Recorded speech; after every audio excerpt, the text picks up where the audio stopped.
Hola, ¿qué tal? Bienvenidos a un episodio más de este podcast del AMCEPER, un podcast dirigido a informar y bien informar a nuestros pacientes. Estamos en el marco de nuestro congreso número 56 del AMCEPER en la Ciudad de México, el día 13 de marzo, donde el objetivo es compartir académicamente con líderes de opinión en nuestra área, en la cirugía plástica y reconstructiva, estética y reconstructiva, que ese es un tema que vamos a abordar también, para seguir fomentando la educación médica continua.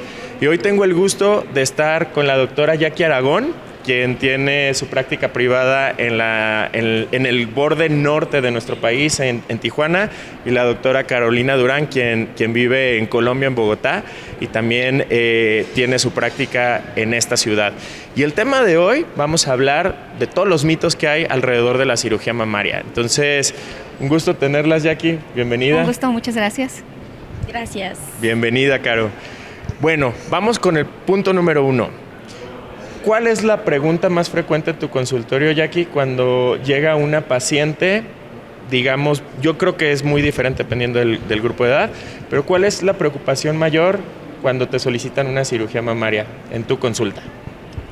Yo creo que hay dos preguntas más frecuentes. 1, ¿me van a quedar cicatrices? Y 2, ¿necesito o no necesito implantes? Esas son las más frecuentes. Bien.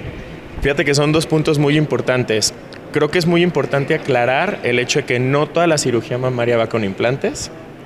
Eso es sumamente común. También podemos hacer procedimientos sin implantes, pero lo más importante es que cada una de nuestras pacientes tiene que tener un abordaje individualizado, ¿no? Sí, sobre todo explicarle esas opciones y hacerle ver que tenemos mucho material en cómo jugar y explicarle y proponerle resultados diferentes y sobre todo lo que ella está buscando.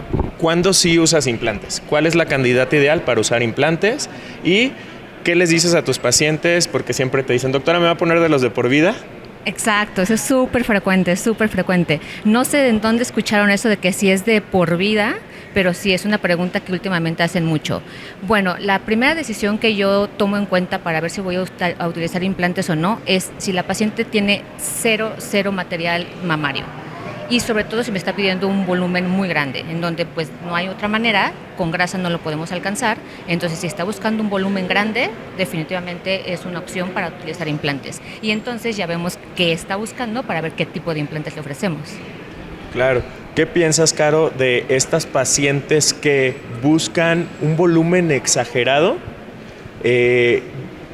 buscando cubrir la expectativa de, por ejemplo, la referencia de algún artista de cine, de algún influencer, y probablemente por su complexión y su estética corporal, pues no está dentro de su alcance? ¿Cómo lo abordas? A ver, yo creo que esto es algo muy común. Finalmente llegan las pacientes con una expectativa que nosotros como cirujanos plásticos debemos informar y aterrizar, porque realmente no tenemos que hacer lo que ellas quieren, sino informar. A ver, yo pienso que para tu estructura ósea, para tu volumen, de tal manera quedas mejor, y simplemente mostrar o agarrar todo el arsenal que tenemos, no solo de implantes, de información, de todo, para que ella entienda todo. Y ahora, si la paciente continúa con esa expectativa de algo que en mi cabeza no está, o que yo pienso que no va a quedar bien, le digo, pues mira, yo no te puedo ayudar con esto, creo que te iría mejor de tal y tal manera, pero te puedo recomendar a alguien. Yo creo que lo que tenemos que hacer es ser lo más sincero posible con las pacientes, o sea, no hay nada que hacer. Creo que una frase muy importante que vimos ahora en estos días de congreso de un gran amigo del doctor Patrick Malucci es: no es lo que quieres, sino lo que te toca, ¿no? Nuestra obligación es darles ese consejo de lo que cosméticamente va con su cuerpo y lo que en cuestión funcionalidad hace el match para cada caso. Sí, exacto, tienes toda la razón.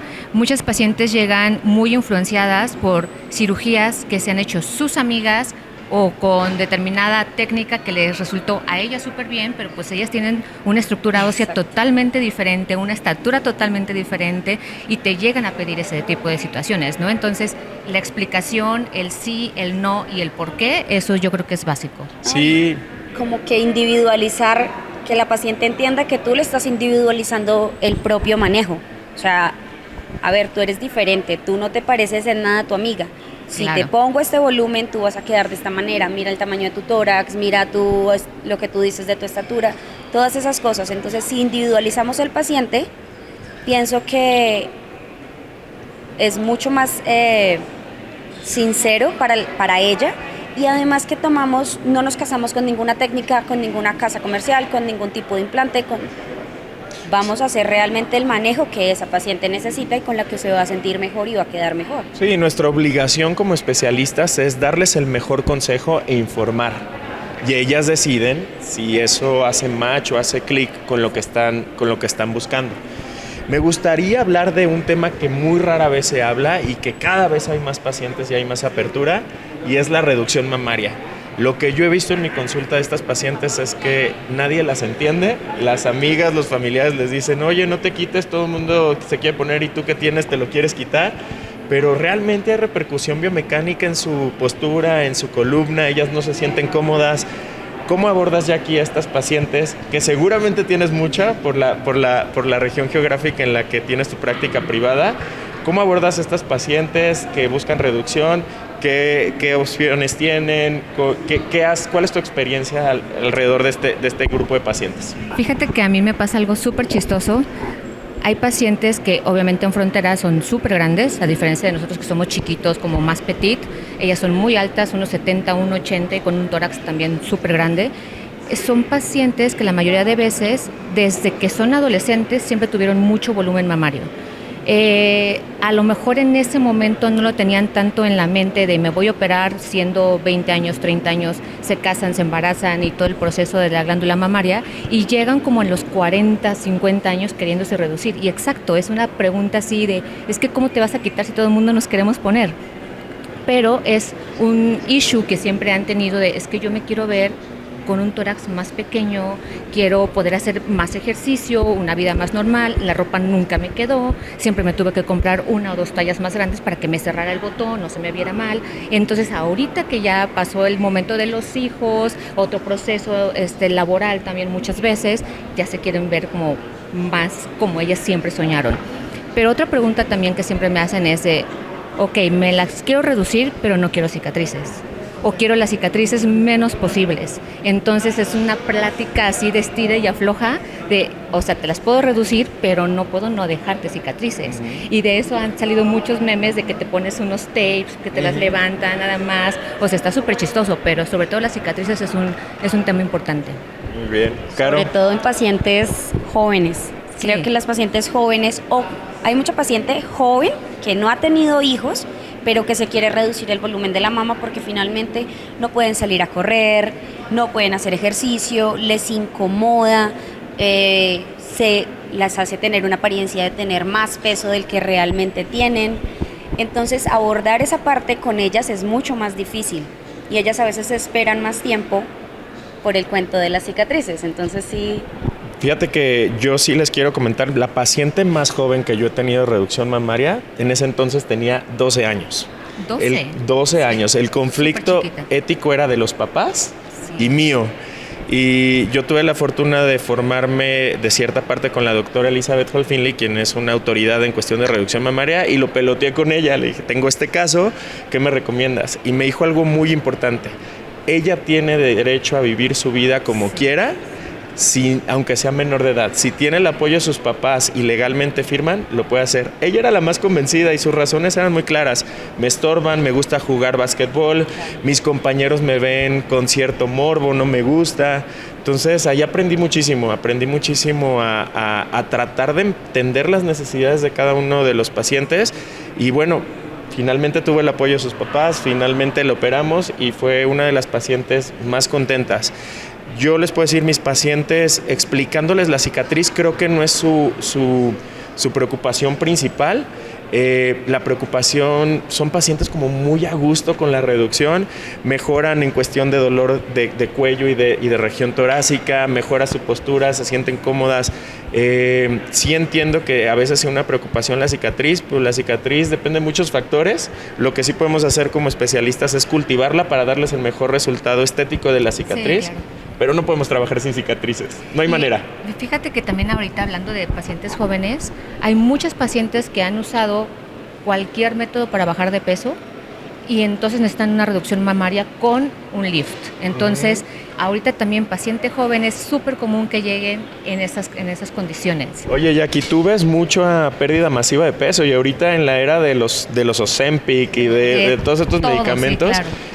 Esos tejidos son muy difíciles de manejar, es un procedimiento completamente diferente. Es una reducción mamaria totalmente diferente, es un aumento mamario totalmente diferente porque la calidad de la piel está totalmente perdida y con esos temas tienes que ser súper específico con ellas, diciéndole que el resultado que van a obtener es momentáneo o es parcial, no dura para siempre y más si quieren aumento mamario con grandes volúmenes, ese es un problema a mediano plazo. Siempre. Correcto. Ese es otro punto, Caro. Estas pacientes que llegan pidiendo lift o mastopexia y que te dicen, pero quiero que se quede ahí, quiero un resultado eterno. Sí. ¿Podemos dar resultados eternos? No, claramente no. Hay que explicar que la mama es una parte del cuerpo que va a ser siempre dinámica. Si esa paciente empieza con variaciones de peso, la edad, los hijos, claramente el tejido va a irse modificando. Lo que sí es importante que ella entienda que estamos haciendo lo mejor, que va a tener variaciones, que va a quedar más levantada, pero igual los factores de la piel de ella, las características de la piel de ella no van a cambiar. Si ella tiene una tendencia a la flacidez, puede ser un poco también, es lo que yo les decía, hay que aterrizar las expectativas del paciente. Desde que tú seas muy claro en la consulta, creo que ahí es mucho más fácil que ellas acepten las cosas, se sientan mejor con su resultado.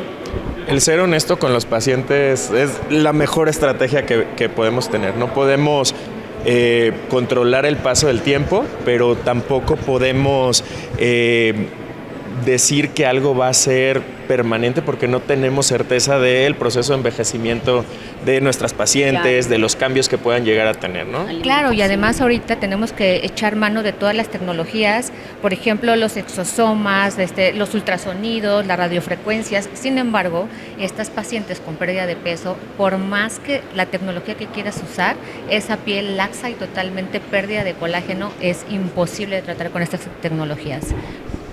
Otra pregunta que les quiero hacer. ¿Qué pasa? Porque pues yo tengo mi opinión muy personal y creo que tengo pacientes que lo comparten. ¿Qué pasa con estas pacientes que llegan y te dicen, doctora, quiero operarme para nunca más usar brasier? Bueno, mira, sí me han llegado mucho estas pacientes y sobre todo son pacientes relativamente jóvenes, yo creo que en sus 40s. Les tienes que decir que definitivamente no es una opción así de que nunca voy a usar brasier, pero sobre todo depende mucho de las características físicas. Si tienen poquito volumen o implante pequeño, en donde la piel no está tan laxa, no ha sufrido tantos cambios por los embarazos, cambios de peso, todas estas circunstancias que afectan mucho a la laxitud y sobre todo el volumen pequeño. Yo creo que esa es una palabra clave en esto de no quiero usar brasier. A lo mejor dices, bueno, no vas a usar brasier como tal, pero a lo mejor puedes usar un sports bra de estos de encajito, pero bueno, sí es algo bastante frecuente. Puede ser con condiciones muy específicas y sobre todo si la paciente no quiere, yo le digo, pues no quieres, no uses nada, no pasa nada. A eso iba. ¿Cuál es la razón de que no quieras usar brasier? O sea, ¿te incomoda o es que tienes tanto volumen que te empieza a incomodar aquí, que se le hace aquí la zanjita? O tenemos que saber cuál es la razón y dependiendo de cuál sea la razón por la que ella no quiere utilizar brasier, yo empiezo el abordaje, porque pues puede que no quiera utilizar brasier porque realmente les incomoda, están en sobrepeso, la mama está muy pesada o sencillamente quieren poder utilizar algo diferente, algo cómodo, sin aquella varilla que les genera presión. Entonces creo que es algo, a ver, puedes utilizar algo más cómodo, si no quieres utilizar brasier no, pero ahí va el punto. El resultado de la cirugía no es como si tú no tuvieras, o sea, como si sin brasier. No es un push-up permanente. Exacto, ¿no? como sin brasier ya la mama tiene que quedar acá. No, al contrario, yo te doy un volumen natural, una apariencia natural. Si tú ya quieres, por ejemplo, juntar las mamas, pues te pones el brasier.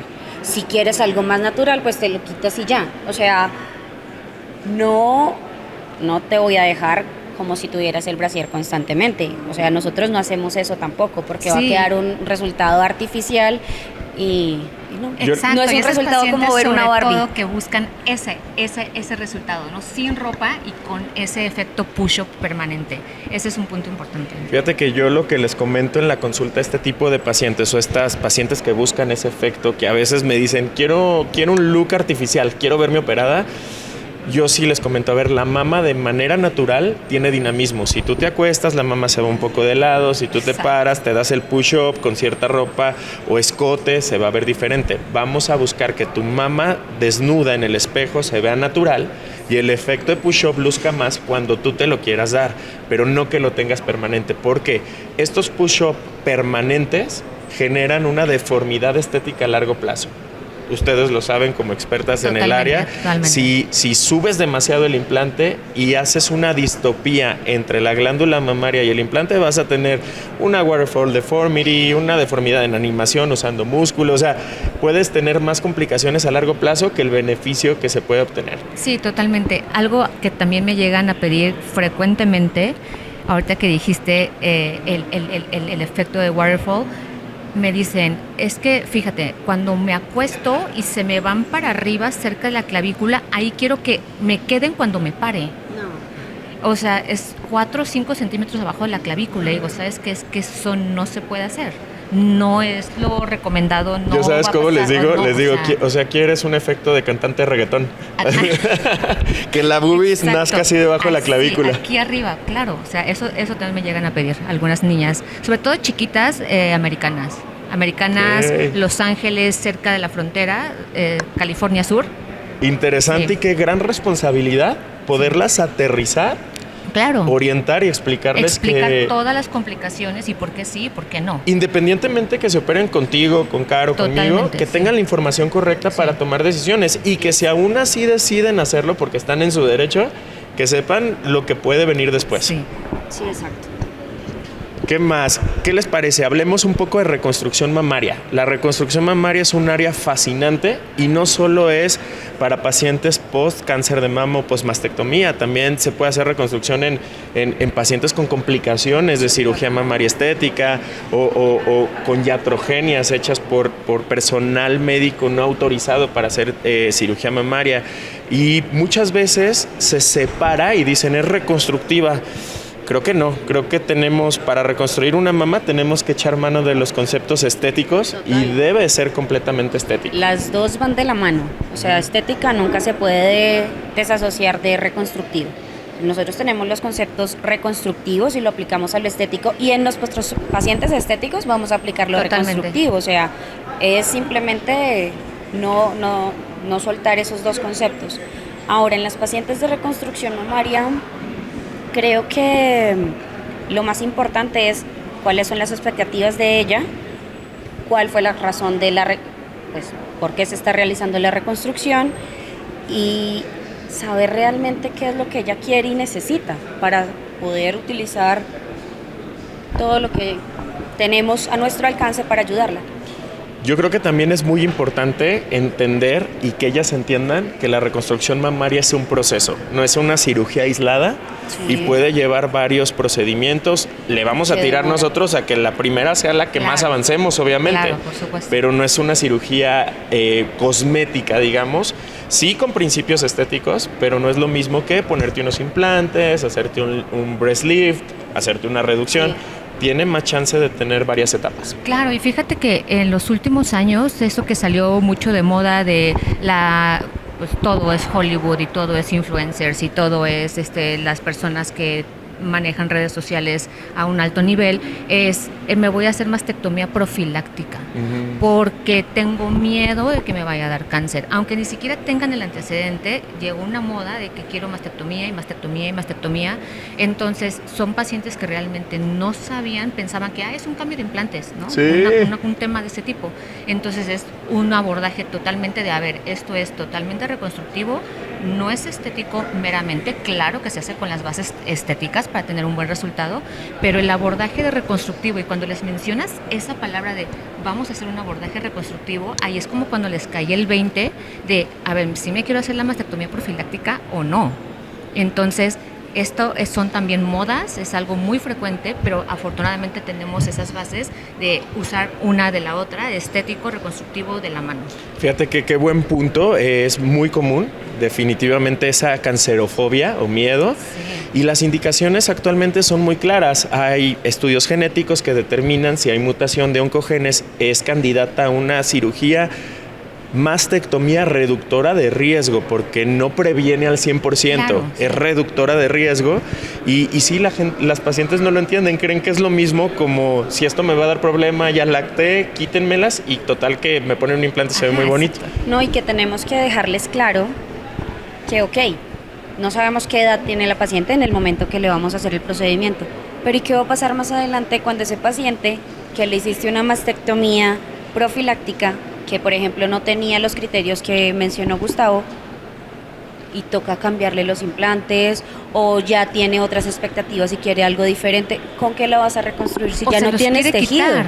O sea, ¿sí me entiendes? Sí, ya no va a haber tejido, entonces tenemos que dejarle muy claro, a ver, si yo te opero esto, hoy las consecuencias van a ser estas, y eso aplica para cualquier procedimiento, pero siempre dejarlo muy claro, esto puede pasar más adelante, y es lo que estaba sucediendo con las nuevas técnicas que quitan mucho tejido y después, a ver, es que todos vamos a envejecer, y entonces, ¿con qué te voy a reconstruir más adelante? Si llegas a necesitar algo más adelante, ¿de qué voy a echar manos si ya no tienes tejido?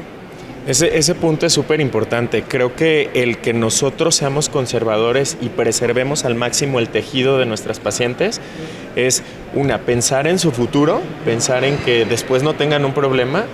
Y aunque los implantes actualmente son súper seguros y son los dispositivos médicos más estudiados en el mundo, con un índice de seguridad muy alto, no deja de ser un cuerpo extraño y siempre es mejor utilizar tejido propio, si es que hay la opción. Sí, claro.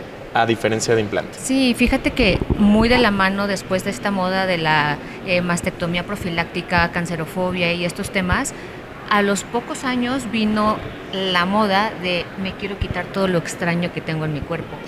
Exacto, entonces a ver cómo, o sea, veniste hace 4 años porque tenías cancerofobia o miedo porque tu amiga te dijo que te iba a dar cáncer de mama y entonces te hice una mastectomía profiláctica, obviamente reconstruida con implante, y ahorita vienes que porque entonces ya no quieres nada extraño en tu cuerpo. Exacto, ¿cómo lo vas a reconstruir?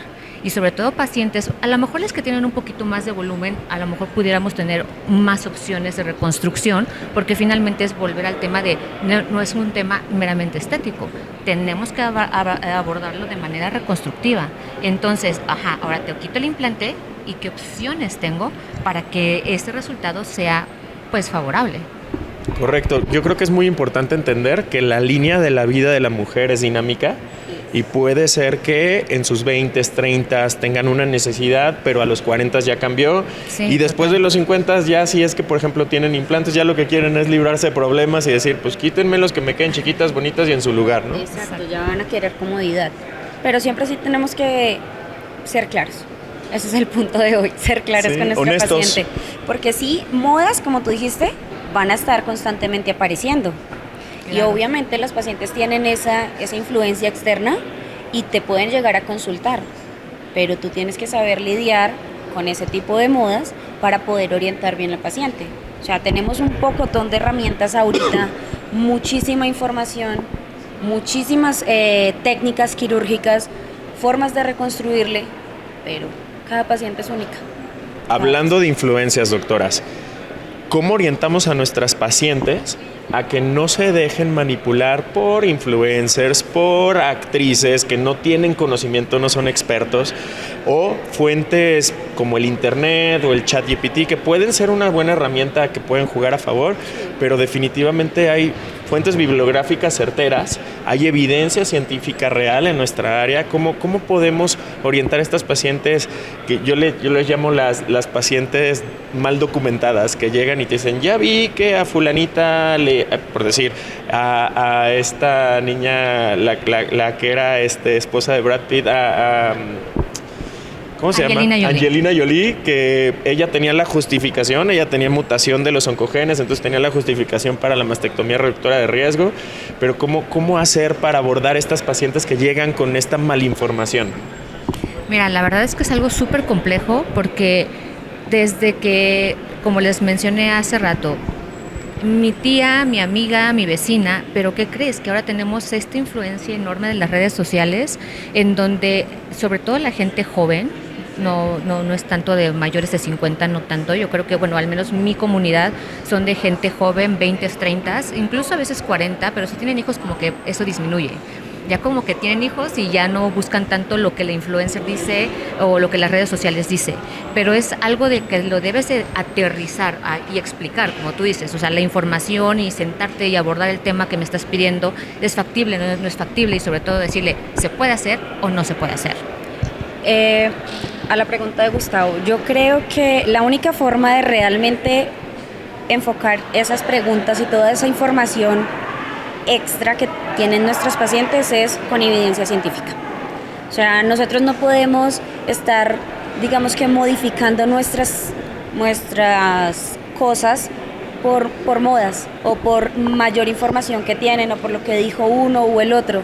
Con evidencia científica, con la verdad, es la única forma que tiene tu paciente para creerte. O sea, no hay más. Sí, el mensaje principal es acérquense a los expertos. Si quieres construir una casa, pues le pides la opinión al arquitecto y te asesoras con un arquitecto. En cuestión de salud, en cuestión de medicina, pues no debe ser la excepción. Tenemos que acercarnos a los expertos y pedir la base científica de los procedimientos que estamos solicitando. Señoritas doctoras, para concluir, ¿cuál sería el mensaje más importante que quisieran compartir con toda esta gente, esta comunidad que nos sigue y que la intención de este podcast, lo repito, es bien informar? Yo creo que tienes que acudir con personas capacitadas que tengan todas las credenciales. Con esta persona tienes que abordar los temas que te interesan y sobre todo que te expliquen y realmente, como dices, la evidencia científica es lo único que va a, por lo menos, a garantizar que nosotros estamos haciendo lo correcto. Modas van y vienen, vayan con gente certificada y que esté totalmente preparada para poder ofrecer un mejor servicio y un mejor resultado en muchas ocasiones. Pienso igual, pero punto muy importante, tienen que confiar en su cirujano plástico.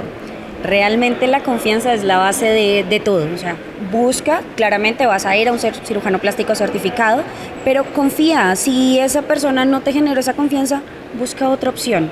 Lo importante es que tú te sientas bien, que te informen todo correcto y que exista una confianza, porque el proceso de la cirugía no es solamente el día del centro quirúrgico o de la sala de cirugía, es un proceso largo. Entonces, ese acompañamiento y toda esa relación médico-paciente es muy importante. A mí me gustaría concluir con digamos que un concentrado de estas dos opiniones súper importantes. Una, siempre actuar basándose en evidencia es clave. La medicina debe ser en la actualidad basada en evidencia. Creo que hay un área muy importante de que sea multidisciplinaria. Podemos dar mejores resultados si nos apoyamos de otras áreas dependiendo del caso. Y 3, sí, la relación médico-paciente es sumamente importante. Hay veces que nosotros como médicos no hacemos clic con la paciente, no podemos cumplir su expectativa, pero también las pacientes pueden sentir con nosotros que no hay clic. Claro. Ahí no es, porque es una relación importante donde se tiene que basar en la confianza y en la seguridad de hacer las cosas correctas. Creo que nosotros como cirujanos plásticos certificados siempre vamos a buscar que nuestros pacientes estén seguros, la seguridad ante todo, porque trabajamos con personas y tenemos que cuidarlas. Totalmente de acuerdo contigo. Algo importante también es, si no hace clic contigo, recomiéndale con alguien más. Y eso inmediatamente, el decirle, ¿sabes qué? Yo no hago esto, o sabes que en mis manos no te ofrezco el mejor resultado. En ese momento, cuando tú aceptas eso y le dices, te voy a recomendar con alguien que yo sé que maneja totalmente lo que tú estás pidiendo, como que ese brecha que se creó antes, en donde no hiciste clic, inmediatamente se disminuye. Eso es importante. Eso es cierto, eso es cierto. Muy bien, pues blooper. Bueno, pues concluimos este podcast. Muchas gracias a nuestras invitadas. Gracias, Jackie. Al contrario, Gracias, gracias. Caro. Por favor, háganos llegar sus preguntas, los temas que les gustaría que abordáramos. Este podcast es para la gente que esté interesada en conocer más qué hay alrededor de nuestra bonita especialidad, la cirugía plástica, estética y reconstructiva.